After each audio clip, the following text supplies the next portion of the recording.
سوار ہوتے تھے تو اونٹنی اس بوجھ سے، اللہ کے کلام کے بوجھ سے بیٹھ جایا کرتی تھی، اس کی آنکھوں میں آنسو آ جاتے تھے.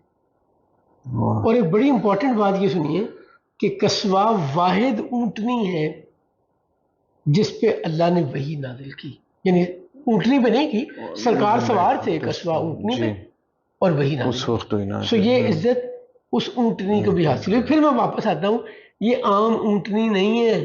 جیسے آپ نے پچھلی کچھ ایپیسوڈ میں بتایا کہ ہر شے خاص تھی اس زمانے چنے میں، ہوئے، چنے ہوئی تھی. یہ اونٹنی اونٹنیوں کی سردار تھی، بڑے بڑے عہدے کی اونٹنی تھی. نہیں، سب سے مشکل صورت ہوتی تھی کہ ایسے لگتا ہے جیسے گھنٹیوں کی آواز ہو یا مکھیوں کے سرسراہٹ بن بنانے کی آواز ہو، اور وہ سب سے مشکل ہوتی تھی رسول اللہ صلی اللہ علیہ وسلم کے لیے یہ والی وحی. جو زید بن ثابت رضی اللہ تعالیٰ عنہ کے تھائی پہ سرکار کا گھٹنا تھا اور وحی نازل ہونا شروع ہو گئی، وہ اسی قسم کی وحی تھی جس میں زید بن ثابت کہتے ہیں کہ مجھے ایسے لگتا تھا میری تھائی کی ہڈی ٹوٹ جائے گی. یہ سب سے مضبوط اور بڑی ہڈی ہمارے جسم میں یہی ہوتی ہے. تو یہ وحی کا ایک اور طریقہ تھا. ایک طریقہ وحی کا یہ تھا کہ اللہ کریم اپنے نبی سے بات کرے. موسیٰ علیہ السلام سے بھی اللہ نے کی، اور انبیاء سے قرآن کہتا ہے اور انبیاء سے بھی کی، ان کا نام تو نہیں ملتا لیکن کی. اور رسالت مآب صلی اللہ علیہ وآلہ وسلم سے بھی کی. معراج میں جب نماز کی فرضیت کی بات آئی تو اللہ کریم نے کلام کیا سرکار ختمی مرتبت سے. اور سب سے اعلیٰ لیول ہے وحی کا کہ اللہ اپنا دیدار بھی کرے اور کلام بھی کرے. یہ بھی معراج پہ سرکار ختمی مرتبت صلی اللہ علیہ وآلہ وسلم کو ہی یہ اعزاز حاصل ہوا. یہ اعزاز کسی اور کو حاصل نہیں ہوا کہ اللہ کریم نے اپنا دیدار بغیر کسی پردے کے کرایا ہو اور کلام کیا ہو. معراج پہ اللہ کریم فرماتا ہے کہ انہوں نے ایک دفعہ نہیں، انہوں نے تو 2 دفعہ دیکھا اور شوق سے بے حجاب بنا دیکھا، کوئی پردہ نہیں تھا، اور نظر شوق سے محبت سے اللہ کریم کو دیکھا. تو یہ وہی جس طرح اور جس لیول کے اعتبار سے نازل ہوتی رہی، یہ وہ ہم نے ڈسکس کر لی. ایک اور بات اس میں امپورٹنٹ یہ ہے کہ جب ابراہیم علیہ السلام اور اسماعیل علیہ السلام بیت اللہ کی تعمیر کر رہے تھے تو اس وقت انہوں نے دعا مانگی تھی، اے اللہ ہماری اولاد میں سے ایک رسول بھیج جو انہی میں سے ہو، انہیں تیری آیتیں تلاوت کر کے سنائے، انہیں پاک صاف کرے اور تیرے کلام میں ظاہر اور چھپے ہوئے علم لوگوں کو سمجھائے. کیا تمہارے اللہ میرے اللہ تیرے کلام میں موجود چھپے ہوئے اور ظاہری علم سمجھائے. ہم کہتے ہیں امی، کیا جن معنوں میں امی کہا جاتا ہے معاذ اللہ علم نہیں تھا تو وہ ظاہری اور چھپے ہوئے علم بتائیں گے اللہ کے کلام سے؟ بھائی دوبارہ، امی کا مطلب ہے a person who does not know how to read or write. does not mean one does not have knowledge اور علم اور کمال. uneducated نہیں تھے. میں نے ہندی کی اپنے کلچر کے اعتبار سے مثال دی، ہم ہندی سمجھ لیتے ہیں. بالکل جی یہ جو ہمارے پنجاب کے دوسری طرف ایسٹ پنجاب ہے انڈیا میں، وہاں پہ سکھ رہتے ہیں، پنجابی، وہ پنجابی کہلاتے ہیں، ہم انہیں سکھ کہتے ہیں. وہ پنجابی بولتے ہیں، ہمیں پوری طرح سمجھ آتی ہے، بٹ وہ لکھتے ہیں گرمکھی میں، ہم شاہ مکھی میں لکھتے ہیں، عربی کی طرح لکھتے ہیں پنجابی کو بھی. اب ہمیں پنجابی ساری سمجھ آ رہی ہے، وہ گرمکھی میں ہمیں دے دے پنجابی پڑھنے کو، تو نہ میں گرمکھی میں لکھ سکتا ہوں نہ پڑھ سکتا ہوں. پنجابی پہ مجھے عبور ہے، پوری طرح سمجھتا ہوں. تو میں امی ہوں to read that language does not mean کہ میرے پاس علم نہیں ہے. نہیں تو یہ وضاحت میں سمجھتا ہوں ضروری ہے. جہاں سے بات ہماری چلی تھی، رسالت میں آپ صلی اللہ علیہ وآلہ وسلم انتظار کر رہے تھے کہ اللہ کریم کا اگلا پیغام کب آئے گا. جی میرے ذہن میں یہ آ رہا تھا جب لاسٹ ایپیسوڈ میں بات کر رہے تھے کہ وہ جو گیپ ہے تو اس میں محبت والے تو یہ اس کو ایسے تعبیر دیتے ہیں یا دیں گے کہ ایک محب محبوب کے کلام کا انتظار میں ہے کہ کب میرے محبوب دوبارہ جو ہے وہ بڑی خوبصورت بات آپ نے کہی ہے.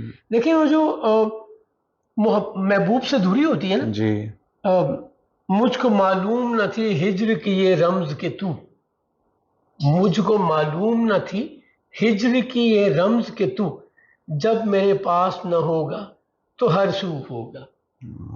جی سمجھ آئیے بات. بے شک بے شک. محب محبوب یہ ہر وقت پاس پاس رہنا چاہتے، نظروں کے سامنے رہنا چاہتے، اور جب نہیں ہوتے نا تو سارا دھیان خیال اسی کی طرف ہوتا ہے. اسی کی طرف ہوتا ہے. انسان چاہتا کیا ہے؟ جی تم میرے پاس ہوتے ہو گویا جب کوئی دوسرا نہیں ہوتا. نہیں تو اس کا مطلب میں تم میں کھو جاتا ہوں نا، جب کوئی اور میرے پاس نہیں ہوتا تو میں تم میں کھو جاتا ہوں.